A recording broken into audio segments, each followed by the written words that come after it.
Jesus says, "This is my commandment, that you love one another as I have loved you." This means all questions of sexual morality come down to one very simple question.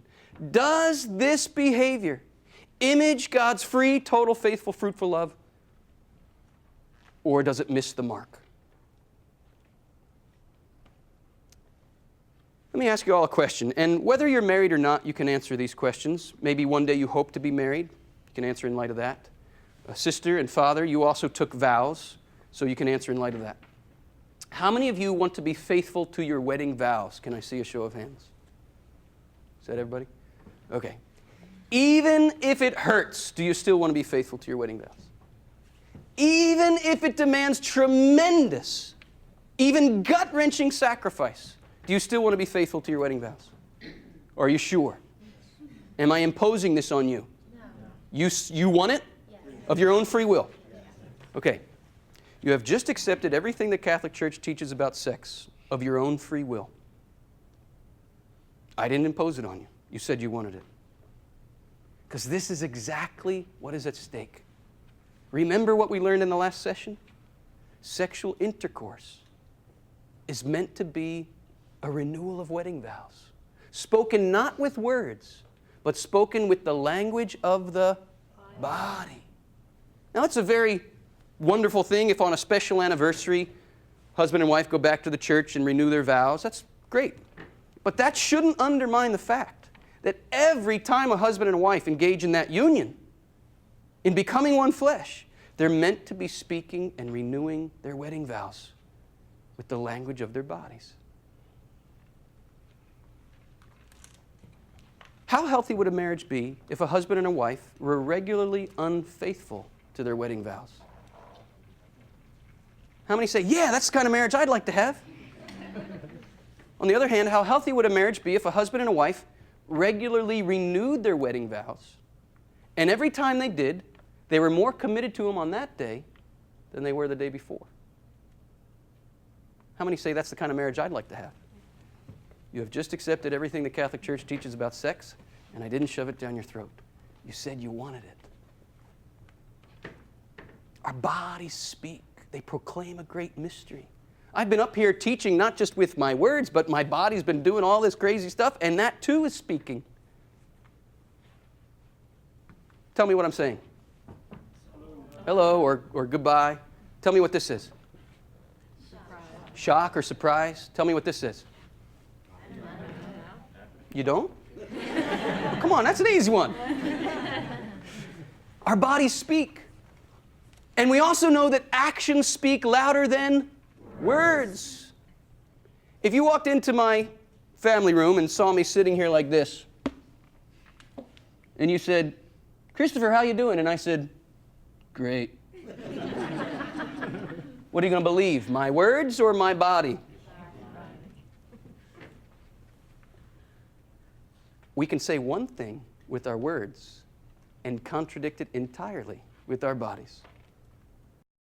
What does sexual union look like when it corresponds to the words of the wedding vows?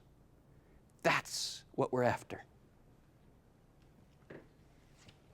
1b, we can speak of moral good and evil in the sexual relationship based on whether the couple gives to their union the character of a truthful sign.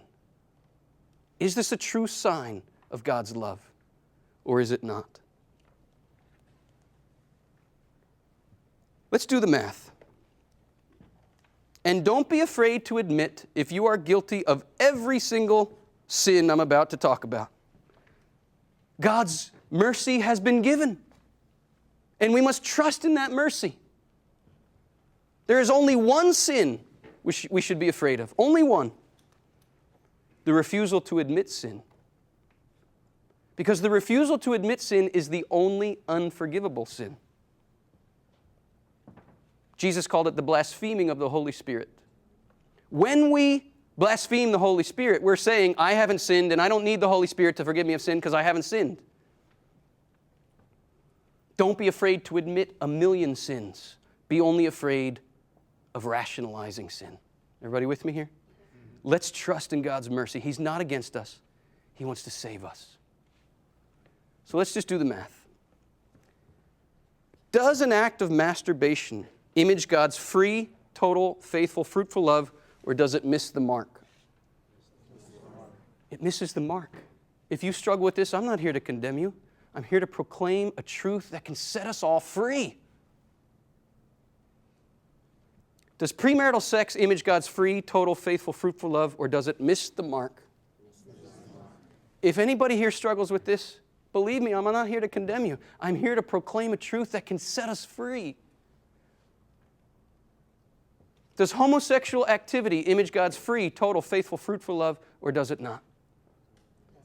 If anybody here struggles with this, any viewer struggles with this, I'm not here to condemn anybody. I am here to proclaim the full truth of our humanity that can set us free. Go down the list. You're eventually going to get to this one.